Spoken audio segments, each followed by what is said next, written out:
সৈয়দনা আদমকে আল্লাহ যখন বানালেন তিনি বানালেন মিন তিনিন লাযিব, এঁটেল মাটি থেকে বানালেন। ও আকাশ, এই মাটির উপরে 40 বছর তুমি বৃষ্টি দাও। 40 বছর এঁটেল মাটির উপরে বৃষ্টি জমতে জমতে জমতে জমতে এটা হয়ে গেল হামাইম মাসনুন, কাদামাটি। সুবহানাল্লাহ পড়েন। কাদামাটি থেকে গেল 40 বছর। কাদামাটি থেকে আল্লাহ সৈয়দনা আদম আলাইহিস সালামের ডাইস বানালেন। তারপরে আল্লাহ সূর্যরে বললেন, ইয়া শামসু হাররিকি আলাইহি 40 ইয়াউমা, ও সূর্য এবার আদমের কায়ার উপরে, মূর্তির উপরে তুমি 40 বছর সূর্যের আলো দাও। ইসলামিক লাইফ, জীবন গড়ুন কোরআন সুন্নাহর আলোকে। তার এই আল্লাহর কোরআন যদি ঠিক মতো পড়া যায়, মানুষের মতো মানুষ বানিয়ে আপনারা জান্নাতি বানাবে কে? তার মানে এই কোরআন পড়লে মানুষের মতো মানুষ হওয়া যায়। চিল্লায় বলেন, কি হওয়া যায়? সবাই বলেন, মানুষের মতো মানুষ হতে চান তো সবাই? সবাই চাই। আসুন দেখি মানুষের নামে সূরায় আল্লাহ কি বললেন, পড়েন। আউযু বিল্লাহি মিনাশ শাইতানির রাজিম, বিসমিল্লাহির রহমানির রহিম। হাল আতা আলাল ইনসান হিনুম মিনাদ দাহরি লাম ইয়াকুন শাইআম মাযকুরা। আল্লাহ বললেন, মানুষের জীবনের একটা সময় ছিল যেই সময়টা উল্লেখ করার মতো মানুষ কিছুই ছিল না। সুবহানাল্লাহ। প্রত্যেক মানুষের জীবনে এমন একটা সময় ছিল যেই সময়টাতে উল্লেখ করার মতো সে আসলে কিছুই ছিল না, তার অস্তিত্বই ছিল না, সে জিরো ছিল, তাকে জিরো থেকে হিরো বানিয়েছে কে? হাল আতা আলাল ইনসান, এই হাল হচ্ছে ইস্তেফাম তাকরিরি, বিমানা কাদ আতা আলাল ইনসান। অবশ্যই অবশ্যই মানুষের জীবনে এমন একটা সময় এসেছে, লাম ইয়াকুন শাইআম মাযকুরা, উল্লেখ করার মতো সে কিছুই ছিল না। কার কথা? মুফাসসিরিন একরাম ইনসান দ্বারা এখানে দুইটা জিনিস বুঝিয়েছেন। এক হলো সাইয়েদনা আদম, আর এক হলো আমরা সবাই। এই পৃথিবীতে মানুষ বানানোর 3 ক্যাটাগরি। ক্যাটাগরি নাম্বার 1, মাও নাই বাবাও নাই। এই সিস্টেমে আল্লাহ কার বানাইছে? কথা বলেন। আবার শুধুমাত্র মা আছে বাবা নাই, এই সিস্টেমে কাকে বানালেন? আবার বাবাও আছে মাও আছে, এই সিস্টেমে কারে বানালেন? আমাদেরকে বানালেন। আবার সৈয়দনা আদমকে আল্লাহ যখন বানালেন তিনি বানালেন মিন তিনিন লাযিব, এঁটেল মাটি থেকে বানালেন। এঁটেল মাটি দিয়ে কাঠামো বানানো যায় না, স্ট্রাকচার করা যায় না। এঁটেল মাটি জমিন থেকে নিয়ে আল্লাহ রেখে দিলেন 40 বছর। চিল্লায় বলেন, কয় বছর? আর আকাশকে বললেন, ইয়া সামা আমতিরি আলাইহি 40 সানা, ও আকাশ এই মাটির উপরে 40 বছর তুমি বৃষ্টি দাও। 40 বছর এঁটেল মাটির উপরে বৃষ্টি জমতে জমতে জমতে জমতে এটা হয়ে গেল হামাইম মাসনুন, কাদামাটি। সুবহানাল্লাহ পড়েন। কাদামাটি থেকে গেল 40 বছর। কাদামাটি থেকে আল্লাহ সৈয়দনা আদম আলাইহিস সালামের ডাইস বানালেন। তারপরে আল্লাহ সূর্যরে বললেন, ইয়া শামসু হাররিকি আলাইহি 40 ইয়াউমা, ও সূর্য এবার আদমের কায়ার উপরে, মূর্তির উপরে তুমি 40 বছর সূর্যের আলো দাও। 40 বছর সূর্যের প্রখর ও তীব্র তির্যক তাপে এবং কিরণে আদম হয়ে গেছে এখন সলসলিন কাল ফাখার, টোকা মারলে ঠন ঠন করে। সুবহানাল্লাহ পড়ে। এখনো রুহের ফুৎকার দেয় নাই এখনো, কিন্তু কেটে গেছে 120 বছর। 340 কত? 120 বছর চলে গেল। এই বিশাল লম্বা সময়ে আল্লাহ বললেন, লাম ইয়াকুন শাইআম মাযকুরা, উল্লেখ করার মতো আদম কিছুই ছিল না। রুহের ফুৎকার যেহেতু দেয় নাই 140 বছর, এটা এঁটেল মাটি, পরে ছিল কাদামাটি, এরপরে হয়েছে মূর্তি, ঠনঠনে মূর্তি।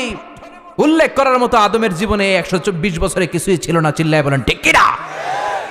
আবার আমরাও যারা সলিমদ্দি কলিমদ্দি, আমরাও আমাদের মায়ের পেটের ভেতরে প্রথমে ছিলাম 40 দিন। বুখারীর বর্ণনা, ইন্না হাদাকুম ইউজমাউ খালকুহু ফি বাতনি উম্মিহি 40 ইয়াওমান সুম্মা ইয়াকুনু নুতফাতান মিসলা যালিক সুম্মা ইয়াকুনু আলাকাতান মিসলা যালিক ফায়াতি ইলাইহিল মালাকু ফায়ানফাখু ফীহির রূহ। আমরা যারা সলিমদ্দি কলিমদ্দি, আমরা আমাদের মায়ের পেটের ভেতরে 40 দিন ছিলাম নুতফা, এক ফোঁটা বীর্য। তারপরে 40 দিন ছিলাম আলাকা, রক্তপিণ্ড। তারপরে 40 দিন ছিলাম মুদগা, গোশতপিণ্ড। 340 120 দিন। কয় দিন? এই 120 দিনের লম্বা সময়ে লাম ইয়াকুন শাইআম মাযকুরা, উল্লেখ করার মতো আমরা আসলে কিছুই ছিলাম না, কারণ মানুষই তো হয় নাই, ডিফর্ম বেবি। এখনো দেহের আগাগোড়া কিছু হয় নাই। 120 দিন পর ফেরেশতা এসে আমার দেহের মধ্যে ফুৎকার দিয়ে যায়, তখন আমার হার্ট পার্টিশন চালু হয়ে যায়, আমার হার্টবিট চালু হয়, সিস্টোলিক ডায়াস্টোলিক, এই যে ধপ ধপ ধপ, এই প্রেশারটা ছাড়া মানুষ বাঁচে? ফুসফুসের কাজ কি? খালি ধপ ধপ করে, দম টানে আর দম নেয়, দম ফুরাইলে ঠুস। হায় রে মানুষ রঙিন ফানুষ, দম ফুরাইলে তবু তো ভাই কারোরই নাই একটুখানি। হায় রে মানুষ রঙিন ফানুষ, রঙিন ফানুষ, হায় রে মানুষ। সুবহানাল্লাহ। আমরা ছিলাম নুতফা, আলাকা, মুদগা, sperm drop, then blood clot, and finally the little flesh. আমি আমার এমফিল রিসার্চ করেছি এটার উপর, এটার ইংরেজিতে বলে এমব্রয়োলজি, ভ্রূণ তত্ত্ব। How the little এমব্রয়ো develops in mother ওম, মায়ের পেটে এই ছোট্ট ভ্রূণ, এটা কেমন করে শুক্রাণু ডিম্বাণু থেকে 8 মাস 10 মাস 9 মাস পরে কেমন করে জমিনে আসে। How the little এমব্রয়ো develops in mother ওম, মায়ের পেটে কেমন করে ডেভেলপ করে। একেবারে ক্ষুদ্র ছিলাম আমি, তুচ্ছ ছিলাম আমি, নগণ্য ছিলাম আমি, আমার কোনো নাম ছিল না, আমার কোনো গ্রাম ছিল না, আমার কোনো পরিচয় ছিল না। এখন দুনিয়াতে আমাদের পরিচয় আছে না নাই? কিন্তু মিজানুর রহমান আজহারি একটা সময়ে লাম ইয়াকুন শাইআম মাযকুরা, তোরা কেউ চিনতো না, তোর নামটাও কেউ জানতো না, উল্লেখ করার মতো তুই কিছুই ছিলি না। এটা দিয়ে আল্লাহ বুঝাতে চাইলেন তোর কিছুই ছিল না, জিরো থেকে আমি হিরো বানালাম। ক্ষমতার দাপট দেখাবি না, ক্ষমতার অহংকার দেখাবি না, টাকা পয়সার গরম দেখাবি না। 2 দিনের টাকার মালিক হয়ে ওর পা জমিনে লাগে না, এরকম টাকা তা ছেড়ে নাই। লাম ইয়াকুন শাইআম মাযকুরা, তোর চেয়ে বড় ক্ষমতাশীল ছিল ফেরাউন। আল্লাহ ছাড় দিয়েছে, ছেড়ে দেয় নাই, ঠিক কি না? নমরুদরে ছাড় দিয়েছে, ছেড়ে দেয় নাই, ঠিক কি না? আবু জাহেলকে ছাড় দিয়েছে, ছেড়ে দেয় নাই, ঠিক কি না? এখনো যারা গাদ্দারি করে, ইসলামের বিপক্ষে কথা বলে, ইসলামকে জমিনের ভিতর গেড়ে দিতে চায়, দেখা যায় আল্লাহ ওদেরকে ছাড় দেয় কিন্তু ছেড়ে দেবে না। চিল্লায় কও ঠিক কি না? পৃথিবীতে কেউ তো স্থায়ী হয় না, হোক না সে ফেরাউন কিবা নমরুদ, কেউ ভাবে চিরদিন রয় না, কেউ ভাবে চিরকাল রয় না। কেউ থাকতে আসে নাই, এত বড় বড় দাপটওয়ালারা সব শেষ। আমি তো প্রায় জায়গায় বলি, আমি ফেরাউনের লাশটা নিজে দেখে এসেছি, যেহেতু আমি আল আজহার ইউনিভার্সিটির স্টুডেন্ট। 200 পাউন্ড লাগে দেখতে, আমি দেখছি ফ্রি। আমার আল আজহারের জামিআতু আল আজহার শরীফের একটা কার্ড ছিল, ওইটা দেখাইলে সব ফ্রি, ফ্রিতে দেখে আসছি। ঢুইকে দেখি ফেরাউন চাচা শুয়ে রয়েছে। আমি বললাম, ফেরাউন চাচা কেমন আছো? How are you, what's up man? কোনো আওয়াজ নাই। আমি জিজ্ঞেস করেছি তাকে, কেমন আছো তুমি, কি অবস্থা, কেমন যাচ্ছে তোমার, হোয়াটসঅ্যাপ? কোনো আওয়াজ নাই। আমি অবাক হয়েছি, এই লোকটার হুঙ্কারে মিশরের জমিন থার থার করে কাঁপতো, আজকে ওরা শেষ করে দিছে কে? আজ আছে কাল নাই, ঠুস, দম ফুরাইলে। এজন্য আল্লাহ বললেন, হাল আতাব আলাল ইনসানি হিনুম মিনাদ দাহরি লাম ইয়াকুন শাইআম মাযকুরা। মানুষের জীবনে এমন একটা সময় ছিল, উল্লেখ করার মতো সে কিছুই ছিল না। আমরা যে কত ক্ষুদ্র ছিলাম আপনি কল্পনাও করতে পারবেন না। ফালইয়ানযুরিল ইনসানু মিম্মা খুলিকা, খুলিকা মিম্মা ইন দাফিক ইয়াখরুজু মিন বাইনিস সুলবি ওয়াত তারাইব। বাবার পৃষ্ঠদেশ থেকে, মায়ের বক্ষদেশ থেকে দুইটা মিলিত হয়ে মায়ের জরায়ুর ভেতরে তোরে সেট করলো কে? আমরা ছিলাম শুক্রাণু। শুক্র চিনেন? স্পার্ম। শুক্রও ছিলাম না আমরা, শুক্রাণু মানে শুক্রের অণু। ডিম্বও আমরা ছিলাম না, আমরা ছিলাম ডিম্বাণু মানে ডিম্বের, আরবিতে বলে আল বুয়াইদা আল উনসাউইয়া। 1 ফোঁটা বীর্যের ভেতরে, 1 ফোঁটা শুক্রের ভেতরে 20 কোটি অণু থাকা লাগে। ওই 20 কোটির একটা ছিলাম আমি। 20 কোটির একটা ছিলেন আপনি। উল্লেখ করার মতো আমি কিছুই ছিলাম না, আমরা কিছুই ছিলাম না। চিল্লা এখন ঠিক কিনা? আল্লাহ বললেন, লাম ইয়াকুন শাইআম মাযকুরা, কিছুই ছিল না। স্পার্ম ড্রপ আর ওভাম দুইটাকে মিলিয়ে আমি আল্লাহ করে ফেললাম জাইগোট। সেইটারে আমি বানালাম এমব্রয়ো, ভ্রূণ, ব্যাঙ্গাচির মতো। শীত বর্ষাকালে বৃষ্টির পরে দেখবেন ব্যাঙের বাচ্চাগুলো খালি ছোটাছুটি করে, তাই না? কালো কালো দেখা যায় না? আমি আপনি আমরা প্রত্যেকে এরকম ব্যাঙের বাচ্চার মতো ছিলাম। হাত পা তো দূরের কথা, ব্যাঙের বাচ্চার মতো ছিলাম। মায়ের জরায়ুর দেয়ালে লেপ্টে ছিলাম। আমাদের হাত ছিল না, আমাদের পা ছিল না, কিচ্ছু ছিল না। সেখান থেকে আল্লাহ আমাদেরকে বড় করতে লাগলেন। এরপরে আমরা হয়ে গেলাম ফেটাস, ডেভেলপড স্টেজ। 120 দিন পরে আল্লাহ তাআলা আমাদের রুহের ফুৎকার দিলেন, আমার হার্ট দিলেন, আমার লাংস দিলেন, আমার গল ব্লাডার দিলেন, আমার কিডনি দিলেন, আমার লিভার দিলেন, আমার ইন্টেস্টাইন দিলেন, আমার দেহের ভিতরে তিনি রক্ত ঢুকিয়ে দিলেন। আমার কলবের এই ধাক্কাধাক্কি শুরু হয়ে গেল। আল্লাহ বললেন এই কলবটা সব চাইতে দামি অঙ্গ, কলবের মধ্যে জিকির ভরতে হবে কার? লা ইলাহা